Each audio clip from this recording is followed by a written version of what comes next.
We have not seen one piece of evidence that links Osama bin Laden directly to the planning stages of September 11th. This failure to provide proof was later said to be unnecessary because bin Laden, in a video allegedly found in Afghanistan, admitted responsibility for the attacks. But the man in this video has darker skin, fuller cheeks, and a broader nose than the Osama bin Laden of all other videos. We again seem to have planted evidence. The head of Pakistani intelligence at the ISI, Mahmoud Ahmed, requested Omar Sheikh to wire $100,000 to Mohammed Atta, who was the lead hijacker. Hijacker Mohammed Atta received wire transfers via Pakistan. The man sending the money to Atta is believed to be Ahmed Umar Saeed Sheikh. Omar Sheikh admitted he was supported by the Pakistan government's intelligence service, the ISI. We know that the men who were supposedly the hijackers had their houses, cars, credit cards paid for by the U.S. government. They were, in truth, agents. Number 10, top reason for thinking the hijackers are fake. Their names do not appear on any passenger manifest. That's not easy to arrange, my friends. If you know of any other case, I'd be interested in hearing it. Number 9, none of them were subject to any autopsy. Would have been interesting, powerful evidence if in fact we had some bodies here to offer some proof, but there is none. Number 8, top 10 reason for thinking these hijackers are fake.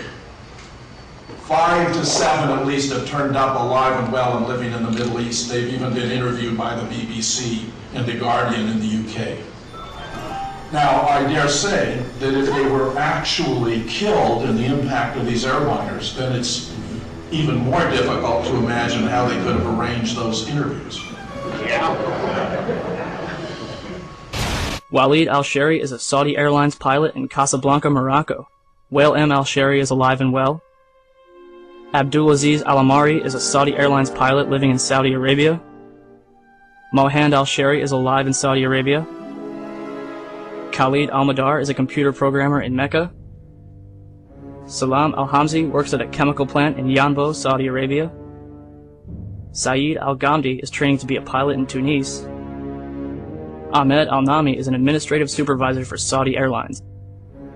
And last but not least, Mohammed Atta's father claimed to receive a phone call from his son on September 12th. 14 of the hijackers based their training in Florida, and the 5 that allegedly hijacked Flight 77 lived in a motel right outside the gates of the NSA. But here's one of the biggest pieces of evidence.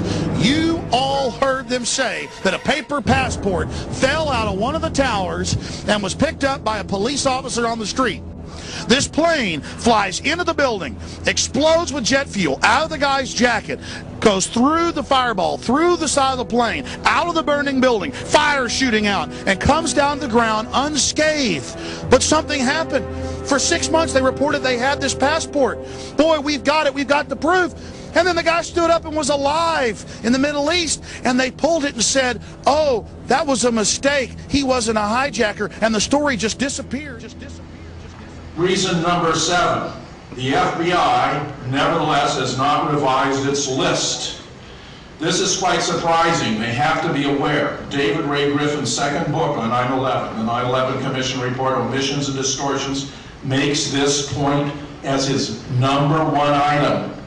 They have to know, yet they have not revised their list. As an aside, I expect we're going to see some backtracking and equivocating now, and they're going to be saying, well, maybe they aren't really sure about all the names on their list. But listen to this. Reason number 6. A special agent of the FBI by the name of Flagg, F-L-A-G-G, has explained that the FBI knew almost immediately the names of all 19 hijackers because they discovered a piece of luggage left by Mohammed Atta when he had driven up to Portland, Oregon, and then turned around and rushed down to Logan just in time to participate in the hijacking of a plane from that airport. According to Flagg, this piece of luggage Atta left behind included not only a terrorist manual, but a very convenient list of the 19 hijackers. And I say, well, that's really quite stunning, considering 5, 6, or 7 of these guys have turned up alive and well. How can you explain that? And that, incidentally, gives new meaning to the word false flag. My top 10, number 5 reason for thinking these hijackers were fake. They could not have flown the planes. Niels Agadavan, among others, who's a pilot and aeronautical engineer, has studied their training background, and it's simply preposterous to presume these guys who could barely get a Cessna off the ground could have piloted a commercial airliner and brought it to its target. It's preposterous. Top 10 reason number 4. Those cell phone calls that we've heard so much about could not have been made at the altitudes and speeds these planes were flying. A.K. Dubney, a professor of computer science from Western Ontario, has taken cell phones of different makes and models on different flights around the country and discovered at altitudes above 2,000 feet and speeds above 230 miles an hour that cell phone connections become fewer and farther between. They would have been impossible. And that, of course, would include the one you've all heard about from alleged passenger Mark Bingham, where he calls his mother and says, "Mom, this is Mark Bingham. You believe me, don't you?" Top 10 reason number 3.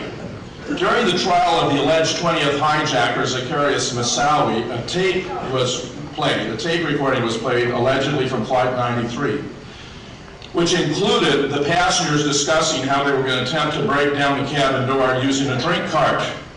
One astute student of the case wrote me to point out that this was ostensibly a cockpit voice recording, and that cockpit voice recorders do not record voices in the passenger compartment.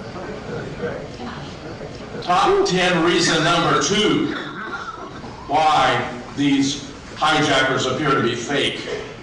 The last words attributed on that tape to the hijackers who were facing imminent death was Allah Akbar, which is Arabic for God is great, God is great.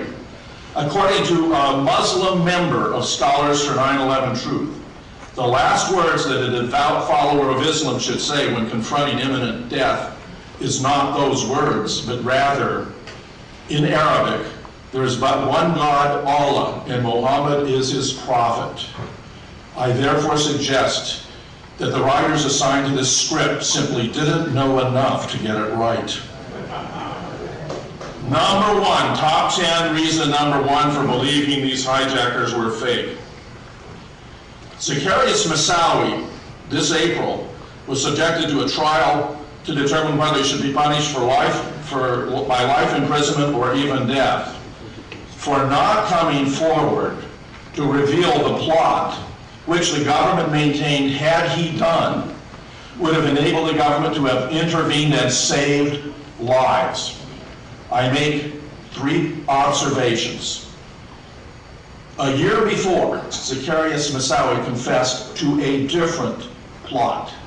He had acknowledged that he had been involved in a plot to fly a plane into the White House in order to extort release of a terrorist, a sheik who had been imprisoned for terrorist activities in 1993. He denied he had anything to do with 9/11. A year later, the federal government has played a shell game, and now they're insinuating and implying he had something to do with 9/11.